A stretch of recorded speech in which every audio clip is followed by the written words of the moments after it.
তোমরা কি এর আগে কোনোদিন সেঞ্চে শাক ভর্তা খেয়েছো? খাওনি তো? তো এই ভর্তাটা দেখে নাও। প্রথমে সেঞ্চে শাক ধুয়ে কয়েকটা রসুন, দুটো কাঁচা লঙ্কা আর একটা আলু পাতলা করে কেটে নিয়ে একদম লো আঁচে ঢাকনা দিয়ে ঢেকে রেখে সিদ্ধ হতে দিয়েছি।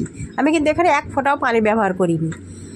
পানি দিলে একটা প্যাচপ্যাচে ভাব চলে আসে। তোমরা যদিও পানি দিতে চাও সামান্য পরিমাণে পানি দেবে। আমি যেহেতু শাকটা ধুয়ে সঙ্গে সঙ্গে সিদ্ধ করেছি, সেই জন্য সেই পানিতেই সব কিছু সিদ্ধ হয়ে গেছে। এবার এটা ভালো করে একদম শুকনো শুকনো করে নামাতে হবে চুলো থেকে। তারপরে একটা পেঁয়াজ আর কয়েকটা শুকনো লঙ্কা আমি ভেজে নিয়েছি।